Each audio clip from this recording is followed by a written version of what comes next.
금강산으로 내달리던 철마가 갈 곳을 잃은 채 통일을 기다리고 있는 곳 철원. 분단의 아픔은 비무장지대라는 이름으로 열차와 사람들의 발걸음을 막았지만 되려 들꽃과 철새들에게는 잃었던 보금자리를 찾아주었습니다. 이러한 때묻지 않은 자연은 이태준 작가의 짙은 서정성을 설명하기에 부족함이 없습니다. 오늘 우리는 소설 촌뜨기의 배경이 되었을 철원의 곳곳을 다니며 그곳의 공기와 정서에 담뿍 젖어들고자 합니다. 촌뜨기의 작품에 등장하는 장군이가 여기서 나옵니다. 왜 나왔죠? 왜 여기 갇혔죠? 20일 동안 왜 갇혔죠? 함정에. 예, 이따 가서 설명할 텐데요. 일본 사람들이 함정을 놓지 말라는데 함정을 놨는데 그 놓은 함정에 일본 순사부장이 빠져요. 그러니까 꼼짝없이 잡혀와서 여기서 20일 동안 유치소 생활을 합니다.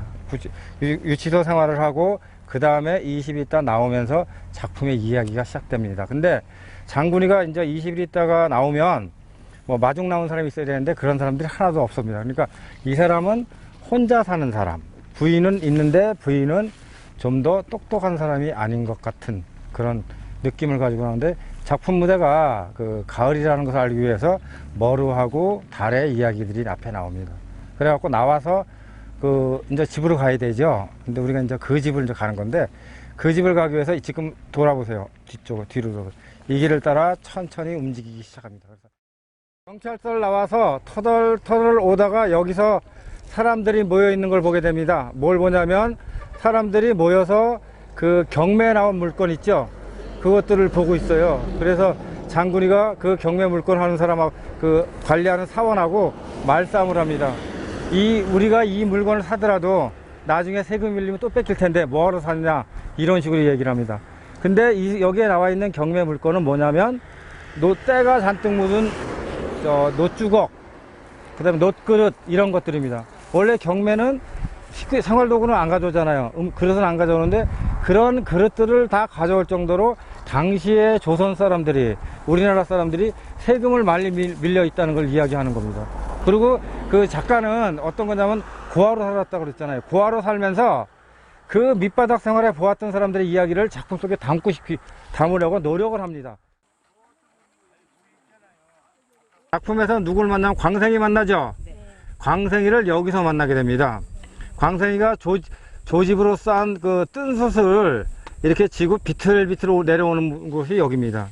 여기서 만나는데 중요한 거는 그럼 왜 우리가 철원 숯이 유명하면서도 숯 장사를 못했다고 그랬죠? 일본 사람들이 자기네들이 조합을 만들어서 좋은 숯이나 이런 것들은 독점을 해버렸어요.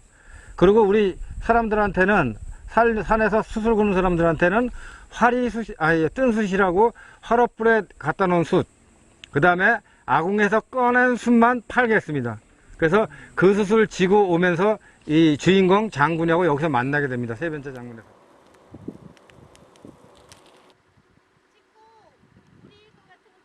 이동할 때 타시라고. 네. 저 멀리 보이는 평원이 보이죠? 네. 저게 평강공원입니다. 평강공원인데 우리나라에서 지평선이 보이는 지역은 이 평강공원하고 그 다음에 김제평야밖에 두 군데밖에 없습니다. 우리가 통일되면 개발해야 될 게 있어요. 뭐냐면 풍천원이라고 들어보셨어요? 네. 풍천원이 뭐죠? 사남들. 예, 풍천원은 뭐냐면 태범국의 수도예요. 궁예왕제의 수도인데 그것이 다 잡초밭에 묻혀 있잖아요. 예. 근데 왜 철원에도 안 하고 저기서 했을까요? 고암산을 주사하는 거 했기 때문에. 예, 또 하나는 제가 지형을 실측해 보니까 철원 동성 지역에는 물이 없습니다. 그 인구를 그렇게 먹여 살릴 수 있는 물이 없습니다. 그리고 한탄강물을 그 당시에 그 기술을 못 푸잖아요. 그래서 뭐냐면 저기로 옮길 수밖에 없는데 저기 물이 많죠. 그래서 여기 다루물도 있고 어수정도 있잖아요. 그런 것들이 물이 있으니까 저기서 놓고요. 또 하나는 궁예 황제가 그랬대요. 너무 좁다 저기는. 중국 대륙을 점령하기에는 너무 좁으니까 저기가 넓은 데 갖고, 그리고 저기는 저기 없잖아요. 자연 방어막이 없잖아요. 네. 저기다 해갖고 큰 제국을 만들겠다 이런 생각으로 저쪽으로 옮겼다고 그럽니다. 사실 좋은 정도 거리인데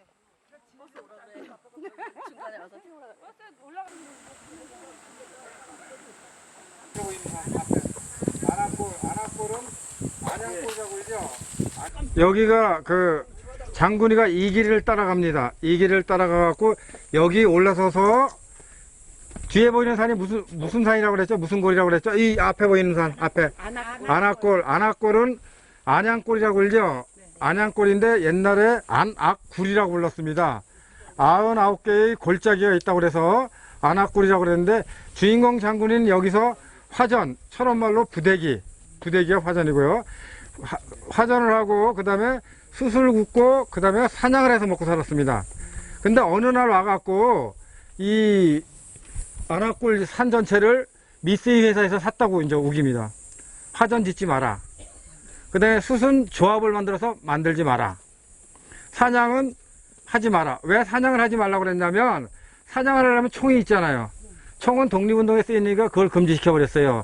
그러면서 사냥을 하지 말라고 그러니까 왜 그랬냐면 미쓰이 회사에서 이 산을 샀는데 사람이 있으면 불편하잖아요. 수단과 방법을 가지지 않고 쫓겨나기 위해서 그렇게 만든 겁니다. 그래갖고 장군이 가서 그 신세를 한탄하고 그러면 일본 사람들이 얘기하는 거로 한다 그러면 봄에는 나무를 뜯어먹고 여름에는 과일 따먹고 가을에도 과일 따먹다가 겨울에는 겨울잠을 자야 되지 않냐. 그래서 안악골에 사는 사람들은 전부 다 범법자라고 그랬어요. 뭐냐면 짐승을 잡기 위해서 사냥을 하기 위해서 함정을 파는데 해필이면 장군이가 파는 함정에 철원 경찰서 형사부장이 빠져요. 그래갖고 잡혀 들어가게 되는 거거든요. 자, 뒤에 있는 산이 무슨 산이죠? 금악산이죠? 네. 금악산은 왜 금악산이라고 그럽니까? 학이 금방 내게 하는 사냥을 예. 하고 있다 그래서. 학이 날개를 펼쳤을 때 그것이 금악산의 모습입니다. 그래서 이평리 있죠? 네. 이평리는 원래 이름은 이장종리. 그 금악산이 두 걸음 크게 뛴 거리. 그걸 가지고 이장종리. 그래서 지금도 긴발리. 일본 사람들이 와서 이름이 상스럽지 않은 지네들한테 해를 끼칠 것 같으니까 이평리. 그래서 이름을 이평리로 일본식으로 바꿔놨습니다.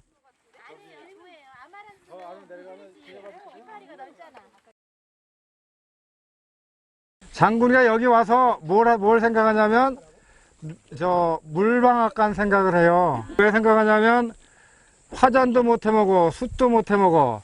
그렇다고 농사도 못 짓고 함정도 못 하자, 그 사냥도 못 하니까 방앗간이나 만들어서 먹고 살아야 되겠고 빚을 40냥 내갖고 했는데 발동기가 갑자기 들어가고 쫄딱 망했죠. 네. 그 아픔에 있는 거를 여기다가 장군이는 이제는 가정을 깨야 되겠다 생각하고 힘없이 가는 그 마음을 한번 생각하고 천천히 걸어보시기 바랍니다. 그 다음에 뒤에 보이는 거는 아까 얘기한 것처럼 지뢰밭이거든요.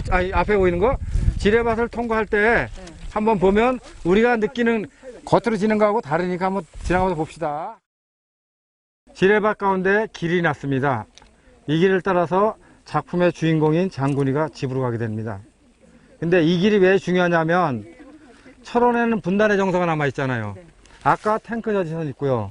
그 다음에 이 지뢰밭이 있어서 지나가면서 우리는 몰라도 외지 사람들은 이 지뢰밭을 가면서 느끼는 감정이 우리하고는 다릅니다.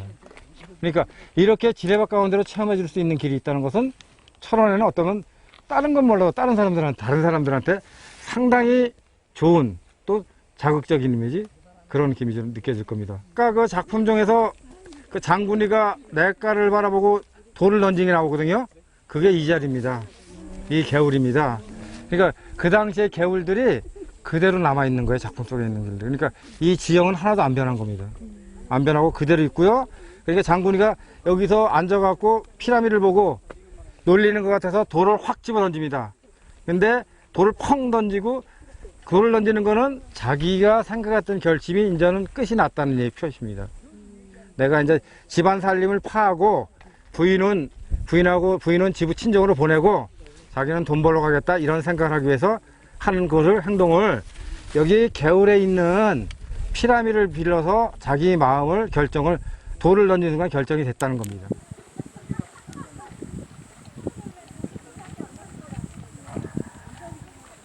장군이가 여기 와서 장군이 집이 저 안입니다. 저 안에 이게 안압굴이죠. 저 안에서 살았는데 저 안에서 빗잔치라고 나오는데 마을 사람들이 배옥 나온다고 그랬죠. 요 산이 그늘 있는 딱 나오면 저기 철뚝 있죠. 여기 철뚝도 보이잖아요, 여기요.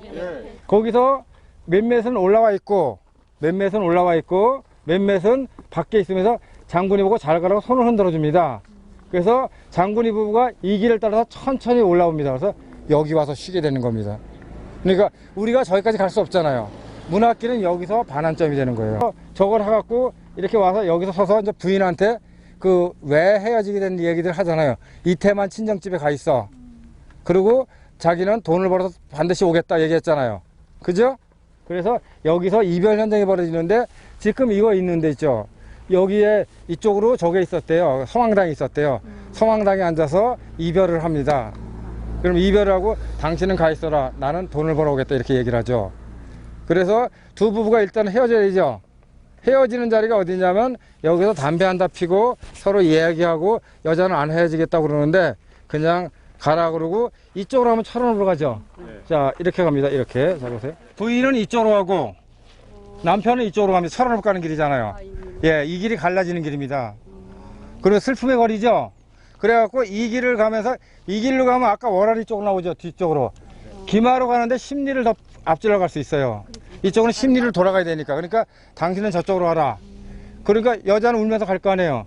남자도 이쪽으로 천천히 가다가 여기가 조밭이었어요. 부인이 보이면 서서 기다렸다가 이제 부부가 작품이 어떻게 나왔냐면 가다가 부인이 서서 보고 남편의 그림자를 보고 가만히 서 있어요. 그러면 가다 마주 못 가고 둘이 서 있습니다.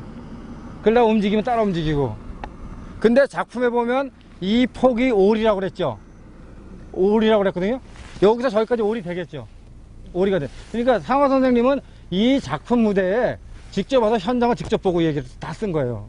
생각해서 이 길은 이 두 부부가 서로 이별하는 길이고요. 다시 저기서 만나게 됩니다. 만나갖고 저기 2차 떡 있죠. 저쪽 관전리 쪽에서 2차 떡을 먹고 헤어지기 위해서 끝이 나는데 그 돌아오는 데가 관전리 그 녹음만 했던 자리 있죠. 거기서 헤어지니까 노동당에서 시작하고 한 바퀴 돌아가고 다시 거기서 헤어지게 되죠. 이 길이 그래서 완성이 되는 겁니다. 잠깐만, 여기에 작품이 마지막이 되는 지역입니다. 작품이 마지막 되는 지역인데 여기에 옛날에 떡전거리가 있었다고 그럽니다. 그래서 아까 2차 떡 얘기하셨죠? 여기서 부인이 2차 떡을 먹고 두 부부가 마지막으로 이별을 하게 됩니다. 근데 그 작품에 보면 주머니에 돈을 꺼내갖고 이렇게 줍니다. 부인이 안 받아요. 그러니까 가져가고 강제로 주워서 보내고. 자, 보시면 작품에 보면 저기 꼬부라지는 길 있죠? 부인이 저걸 따라 천천히 사라집니다. 여기서 보면 보이죠? 부인이 막 사라지고 났을 때 길 가운데 서서 이렇게 보고 있는데 자전거가 와서 나를 딱 때립니다. 그거 쓰러집니다. 그러더니 왜 천뜨기처럼 길을 막고 있냐고 한 대 때리거든요. 그래서 얼떨결에 일어나 보니까 자전거는 쏜살같이 내려가고 부인도 사라져 버립니다. 그리고 장군이는 여기서 부인을 가만히 바라보면서 이야기가 끝이 납니다. 자, 그러면 우리가 버스를 타고 왔지만 저기서 제가 한 바퀴 돌아가고 다시 이쪽으로 오죠. 그래서 이야기가 끝이 납니다.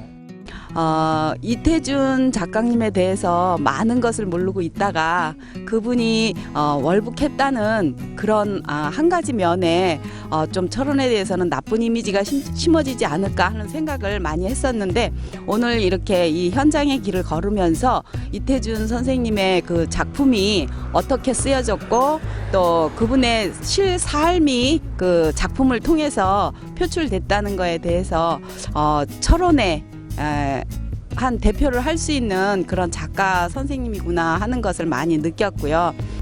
오늘 걸어온 길을 가끔 가는 길인데 이렇게 많은 사연이 남아있는 길인 줄을 오늘 새삼스럽게 알게 되었습니다. 우리가 오래된 작품이지만 이태준 선생 속에 쓴 글, 작품 속에서 남아있는 길이 지금까지 남아있다는 게 반갑고 또 신기하기도 합니다. 그리고 많은 글 속에 작품 속에 그 공간을 이렇게 누벼볼 수 있는 게 상당히 새롭습니다. 그래서 다른 분들도 문학과 현장 속을 공감할 수 있는 그런 자리로 함께하는 그런 자리로 앞으로도 좀 남았으면 합니다. 상당히 의미 있고 반가운 길을 뜻을 함께하는 분과 걷게 된 것 같습니다. 좋은 하루였습니다. 이번 탐방의 주제 도서는 이태준 저자의 이태준 전집입니다. 이태준 전집은 20세기 한국 문학의 상징적 지표라고 할 수 있는 이태준의 작품들을 상어학회에서 새롭게 구성한 전집입니다. 1930년대 순수 문학단체이자 모더니즘 운동의 중심지로 평가받는 구인회를 결성하여 활약한 이태준은 시의 정지용, 소설의 이태준이라는 평가를 받으며 한국 근대문학의 형태적 완성을 이끈 인물입니다.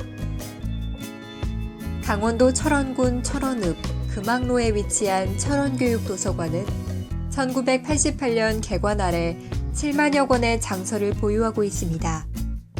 수천 마리의 철새들이 모여드는 철새 도래지, 한탄강의 맑은 물과 금악산이 함께 이뤄진 신비의 고장, 철원에서 21세기 정보화를 선도하는 철원교육도서관은 최신 자료 확충 및 서비스 제공 등 지역사회의 문화를 이끌어가는 중추기관의 역할을 충실히 수행하고 있습니다.